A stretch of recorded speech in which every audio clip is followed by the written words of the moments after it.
헬리포 타임 주의 검을 보내 삽니다. 오늘 읽어드리면서 함께 나눌 글은 저의 칼럼입니다.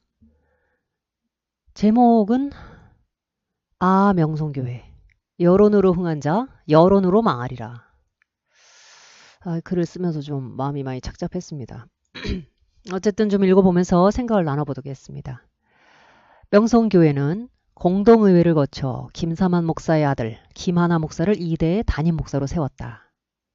세습방지법을 위반한 불법이라고 반발한 반대파가 이걸 인정을 못하겠다는 거죠.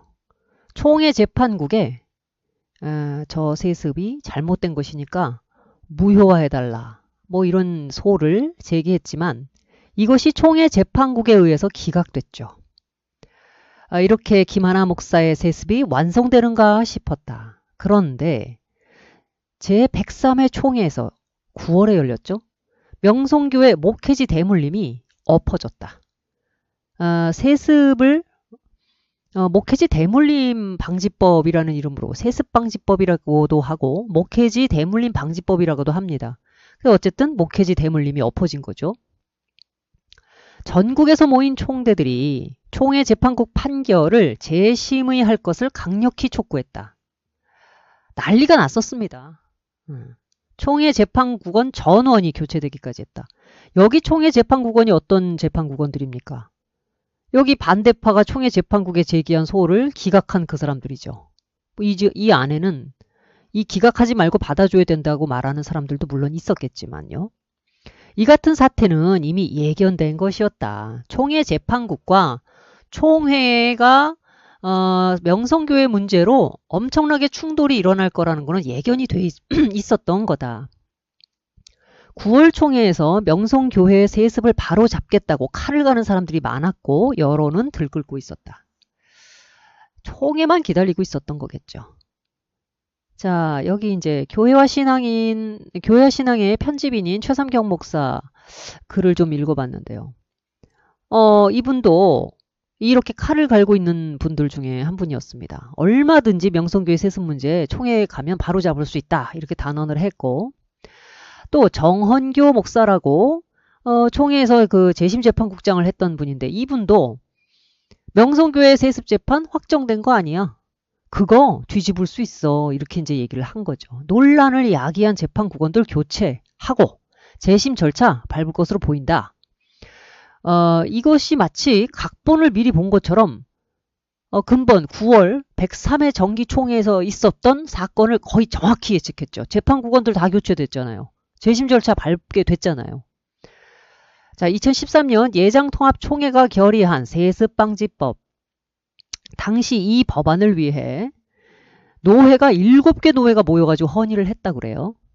아주 높은 관심과 성원만큼 압도적인 870대 81표로 법안이 통과됐습니다.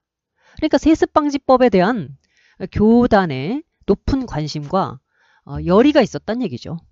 세습방지법 하면 교회가 좀 더 투명해지고 또 공신력이 생기고 여러모로 교회 개혁에도 참 한 걸음 더 다가서는 그런 법안은 아니겠습니까? 문제는요. 이런 법이 통과됐는데도 불구하고 보통 우리의 상상처럼 그러면 김삼한 목사는 교회가 크고 돈도 많고 권력이 강하니까 정말로 교단 법 같은 거 그냥 무시하고 아몰라 하고 그냥 몰아붙여서 아들 후임으로 세웠다 이렇게 생각하시잖아요. 그 문제에 대한 이야기를 좀 하려는 겁니다.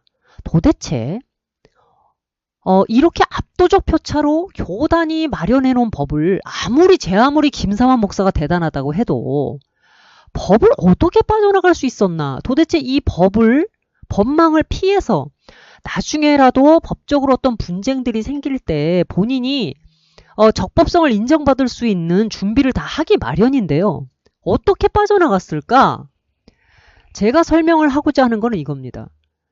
우리는 보통 대형교회 목사 그러면 돈으로 다 매수하고 그 다음에 협박도 좀 하고 이렇게 뭔가 조폭 논리를 가지고 사람들을 막 이렇게 자기 마음대로 할 수 있으니까 그렇게 얼마든지 뭔가를 만들어낼 수 있다 이제 이렇게 생각을 합니다만 세상사가 그렇게 호락호락합니까? 그렇지 않아요.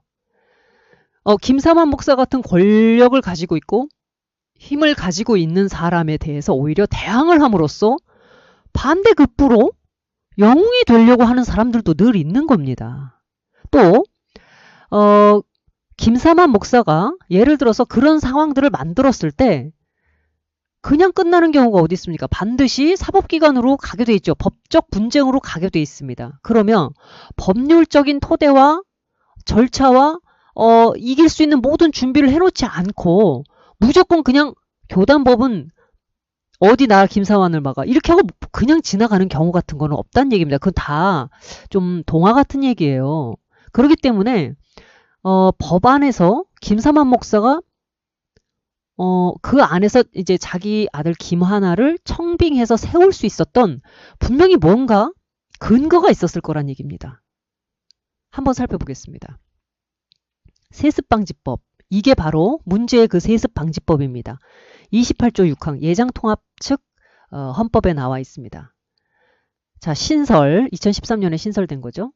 위임 목사 또는 담임 목사 청빙에 있어 아래 각호에 해당하는 이는 위임 목사 또는 담임 목사로 청빙할 수 없다. 자, 어떤 사람들을 청빙할 수 없느냐? 그 내용이 이제 나오는 겁니다. 첫째, 해당 교회에서 사직, 사임 또는 은퇴하는 위임 목사의 배우자 및 직계 비속과 그 직계 비속의 배우자. 자, 이게 무슨 얘기냐?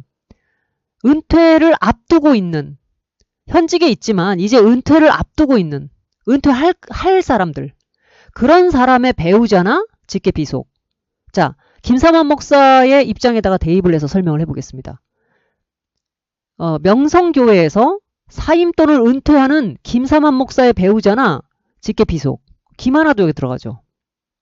그러니까 은퇴를 앞둔 시점에서 현직에서 교회에 뭔가 영향력을 행사함으로써 아들이나 아내를 후임으로 세우도록 영향력을 행사하는 상황에서는 할 수 없다 이 얘기입니다. 현재 그 사람이 현직에 있는 동안에는. 그러나 3번 해당 교회에서 사임하거나 은퇴한 사람 이런 사람에게도 이걸 동일하게 적용을 하겠다. 이렇게 1, 2, 3항이 나와 있는 겁니다. 1항은 아직 은퇴하지 않았지만 이제 은퇴를 앞두고 있는 현직에 있는 목사.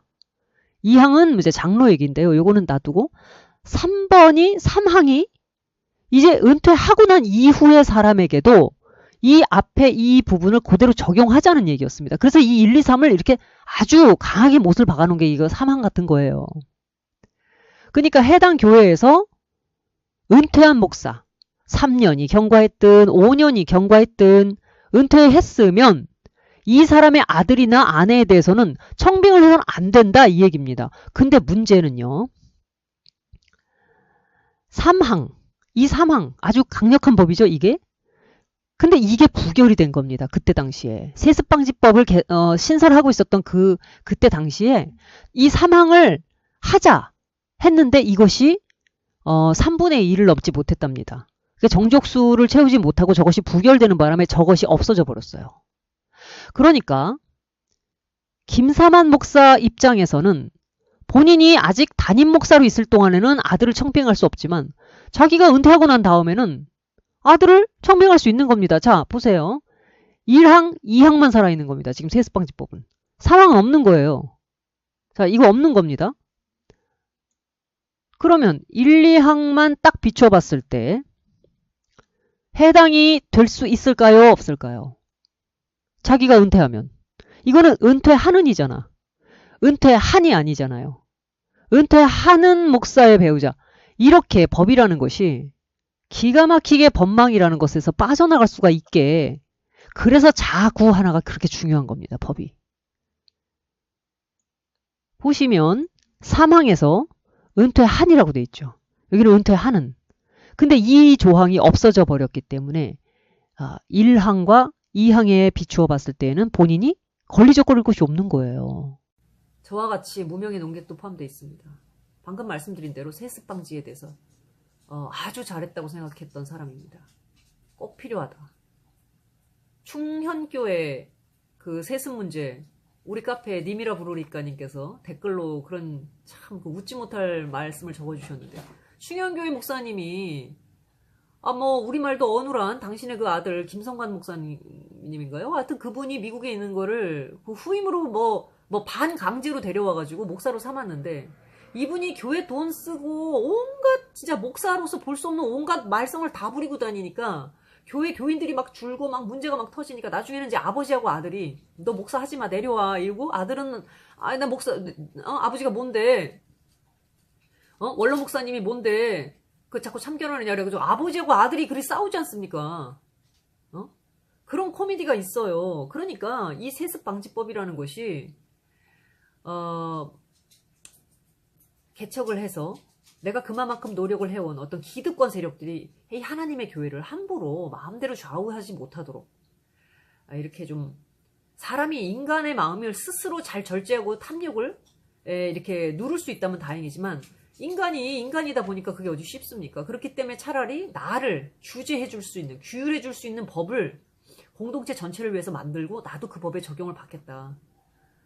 그것이 안전하니까요. 뭐 그렇게만 할 수 있어도 참 지혜롭고 양심적인 사람 아니겠습니까? 그래서 세습방지법은 참 부끄러운 법이기도 합니다만 동시에 그러나 인간이 자기 자신을 믿지 않는 거죠. 성경은 모든 사람의 마음이 다 부패하고 거기서는 악만 나온다 그랬잖아요. 그러니까 우리가 거듭났다 하더라도 내가 어떤 식으로 사리사욕을 위해서 흘러갈지 모르니까 교회 법이라는 걸 만들어가지고 내가 거기에 적용과 구속을 받겠다 할 수 있는 거죠. 저는 그거 훨씬 정직하고 진실한 어떤 태도라고 생각합니다. 아예 무슨 우리 믿는 사람들이 다 각자 알아서 양심껏 살아야지 뭐 그런 법을 만들어.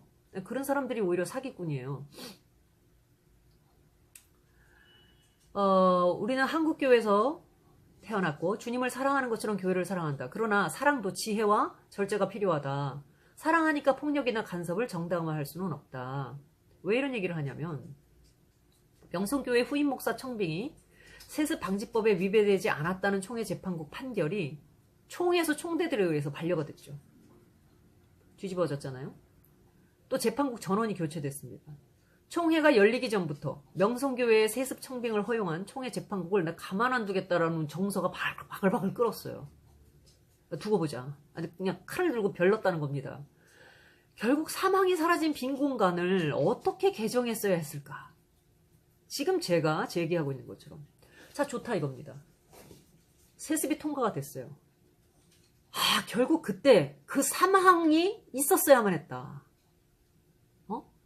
그래서 이거를 그 이후에 우리가 그 다음 회기를 통해서도 총회 그 헌법위원회라든가 뭐 하여튼 뭐 그 나름 안에 그 안에 법 전문가들이 있지 않습니까? 교회 안에도 그런 부분들을 미비한 점을 보완해가지고 이거를 반드시 제대로 토대를 마련해서 누구도 이 세습 방지라고 하는 더 큰 취지의 상위 개념의 하위의 잘못된 법의 체계가 허술해가지고 무너지는 일은 누수가 생기지 않도록 하자라고 하는 부분, 이걸 우리가 놓쳤다. 여기에 대한 반성, 이런 토의, 여기에 대한 대책 마련, 누구도 이 얘기를 하지 않습니다. 제가 지금 뉴스엔조이니 뭐 어디니 뭐 이렇게 교회와 신앙이니 그 다음에 그 외에 뭐 여러 군데 지금 기사들을 쭉 검색을 하고 뭐 사실 어젯밤에도 이 너무 많은 글들을 읽어가지고 눈이 너무 아파서 제가 도저히 이제 글을 읽을 수가 없어서 이러다가 진짜 큰일 나겠다 싶어가지고 이제 멈췄는데요. 그런 토의, 거기에 대한 반성, 어떻게 하면 법을 이거를 개정을 제대로 해서 이걸 마련했었어야 했다라고 하는 그런 내용이 나오지 않습니다. 그죠? 진영 논리예요. 진영 논리. 정의가 살아있다는 것을 보여주마시게 운동권 투사들 같은 아우성과 여론으로 밀어붙이기가 앞섰다. 이것은 필자의 눈에 적어도 기존의 법을 인정하고 그 법 테두리 안에서 법의 빈 공간, 즉 법의 법망에 그 뚫려있는 부분을 따라서 살 길을 도모했단 말이에요. 활로를 찾아가지고 그대로, 그러니까 이 자체가 적법이 돼요. 사람의 정서란, 야 어떻게 그게 목사냐, 야 넌 또 그 법의 그 빈 틈을 뚫고 또 그렇게 가서 그걸 꼭 청빙하고 싶냐? 이렇게 물어보겠지만 그거는 제가 생각할 때 만약에 그런 말들이 계속 사회를 압도해서 법보다 법을 개정하고 노력하고 침착하게 이 문제를 차근차근 해결해 나가는 것보다 당장 그런 분노, 네가 목사가 돼가지고 그럴 수 있어? 뭐 네가 대통령이 돼가지고 그럴 수 있어? 라는 식의 계속적으로 이런 여론 재판이 더 뜨겁다면 우리 사회는 소망이 없습니다. 희망이 없어요. 그래서 저는 이렇게 썼습니다. 필자의 눈에 적어도 명성교회는 기존의 법망 안에서 내가 살아나갈 수 있는 방법을 찾아 그냥 그것의 적법성을 가지고 나아가서 청빙을 했어요. 근데 그것보다도 그거 잘못됐다고 총에서 뒤집어 지들이 어디 세습방지법 이렇게 난리 법석을 피면서 여론의 힘으로 이걸 뒤집어버린 반대측이 통합 측의 모든 그때 당시에 거기 계셨던 분들, 뭐 그분들을 막 하나하나를 전부 다 지금 뭐 따질 수 있는 문제는 아닙니다만, 심정에는 동의합니다만, 법의 문제를 얘기하지 않고 법리를 따지기보다는 정서와 그 분노와 어떻게 이럴 수 있어, 내 이럴 줄 알았지, 김사만. 이렇게 나온 사람들보다 적어도 김사만 목사가 훨씬 더 영악합니다. 훨씬 더 영리해요. 이게 세상법으로 갔을 때 어떻게 될 것 같습니까? 이게. 아까 처음에 설명드린 대로 교회의 내규에 훨씬 더 많이 세상법은 그 부분을 더 많이 참작하고 살펴서 그것이 심대하게 어떤 하자가 있던가 개인의 자유라든가 헌법에 보장된 것들이 침해당하지 않았다면 대부분 그냥 그것을 그대로 인정해 준다고 하지 않았습니까?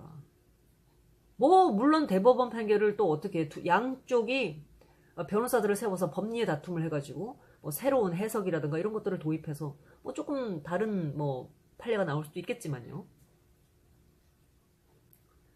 여론으로 정치를 하고 여론으로 법을 삼는 자들은 실상 법을 만들 때 그 법을 법으로 보지 않는다. 법이 자신들의 여론 정치를 제대로 받쳐주지 못하면 법보다 세력, 머리수, 그걸 주먹이죠. 그게 주먹입니다.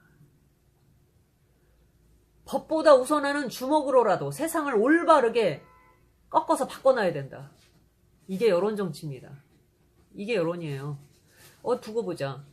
세습방지법 2013년에 만들어가지고 그것도 명성교회에서 결의를 해가지고 압도적 표차로 만들었는데 삼항 비인 거 가지고 그걸로 빠져나가? 이게 목사냐? 이게 교회냐? 이게 나라냐? 참... 이게 나라냐? 이게 교회냐? 태그 잡아가지고 그런 거 얼마든지 쓸 수 있습니다. 멋 모르는 사람들은 날뛰면서 거기에 막 흥분할 수 있겠습니다만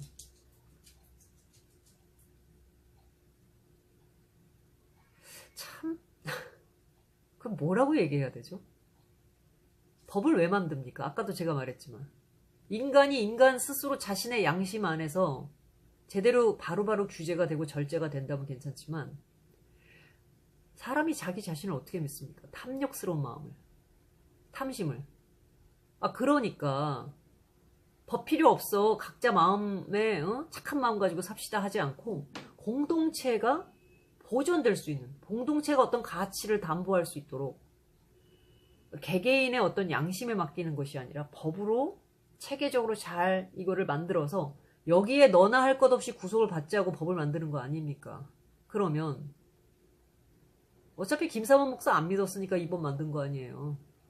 그러면 빠져나갈 방법을 못 찾게 했었어야죠. 법 만드실 때. 아까도 말씀드렸습니다만 이 법은 2003년에 만들어졌고 2014년부터 효력이 발생해서 14, 15, 16, 17 무려 4년을 그냥 왔습니다. 제가 통합측 목사님한테 연락을 드려서 여쭤봤죠. 중간에 이것들 보완하자거나 뭐 이런 뭐 안건이 올라온다든가 허니가 있다든가 하는 내용이 있었습니까? 했더니 없었다고 하시더라고요. 없었다. 그러니까 2013년에 세습방지법 만들어가지고 뭐 이만하면 뭐 됐다고 생각을 했는지 어쩌는지는 모르겠습니다만 이제 와가지고 하여튼 뭐 생기지 말아야 될 일이 생긴 것처럼 뭐 사실 다 예견했던 일 아닌가요? 법을 그렇게 만들어 놓고 일부러 김사만 목사가 뭐 여기 빠져들으라고 그 사망 열어준 겁니까? 참 별 생각이 다 들어요. 자, 문재인 정권에서 가장 눈에 띄는 코미디가 뭘까? 청와대 국민청원 홈페이지다. 거기에는 진실이야 어떻든 법이야 어떻든 여론의 정서와 부합하지 않는 것이라면 처벌해주세요, 응징해주세요, 박탈시켜주세요. 끊이지 않고 올라온다. 청원에 가담한 숫자가 수만 명일 때는 실정법이 어떻든 규정이 어떻든 어떤 일의 실제 진실이 어떻든 알아볼 것도 없이 그 청원이 받아들여져야 한다. 그렇게 믿는 여론 맹신자들이 바글바글 끓습니다. 진짜. 청원충. 무슨 일만 있으면 청원하는 벌레, 청원충들이 바글바글 합니다. 어떻게든 숫자만 많으면 만들어져 있는 기존의 법이 어떻든 규제가 어떻든 뭐 규율이 어떻든 상관하지 않아요. 해야 된다는 거예요. 저는 이런 민심을 등에 업고 정권을 잡은 문재인 정권 반드시 이것이 함정이 돼서 정말 그냥 머리가 깨지지 않을까 그런 생각이 듭니다. 민심을 끌어오르게 해서 그 민심에 올라탄 거예요. 자기가 호랑이 등 위에 올라탄 거죠. 말이 아니라 호랑이입니다. 민심이라는 거는. 근데 그 호랑이가 그 뭐 이렇게 재갈을 물려가지고 고삐로 이렇게 통제가 되나요? 이 부유물 같은 대중은 얄팍하고 천박한 흥미 위주의 정의관으로 만족하고, 네, 정의관이 이 부유물 같은 대중은 천박하고 얄팍합니다. 마치 아이돌 스타를 소비하듯이 정의를 외친다. 법이란 뭐며 법의 적용이란 얼마나 차갑고 냉정한 것인가를 생각할 틈이 없다. 왜? 생각이라는 거는 지적 성실성을 기반으로 하고 있는 거예요. 생각은. 눈에 보여지는 직접적으로 와닿고 내가 그냥 내 직관으로 그냥 느껴지는 것들. 그것을 보고 선악이라고 단순하게 판단해버리는 이런 단순 무지한 사람들에게 생각을 하게 한다는 것은 엄청난 노력을 필요로 하게 만드는 겁니다.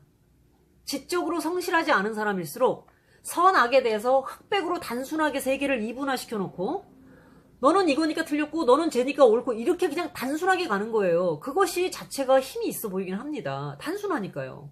단무지가 힘이 있잖아요.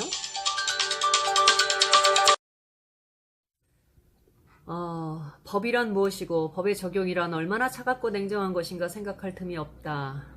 네, 그렇게 해서 생각하기 싫어하고 지적인 성실성, 양심 뭐 이런 것들을 그냥 외면해버린 채 아이돌 스타를 소비하듯이 정의를 외치고 있는 천박하고 얄팍한 이 대중에게 정의란 그저 자신들을 만족시켜주는, 네, 자신들을 만족시켜주는 거예요. 그 순간 어떤 쾌락으로서의 정의입니다.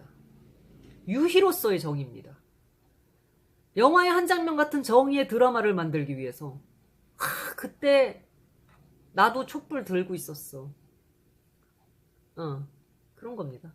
야, 나 그때 국민청원하라고 막 공유 엄청 돌렸어. 근데 우리가 그렇게 해서 정의를 만들어냈어. 이거예요. 정의의 신들입니다. 본인들이. 그러니까 정의를 만들기 위한 이것이 정의가 되기 위해서 진실이 기반돼야 되고 지적 성실성이 있어야 되고 그렇지 않습니까? 그런데 이것을 영화의 한 장면처럼 생각을 하는 겁니다.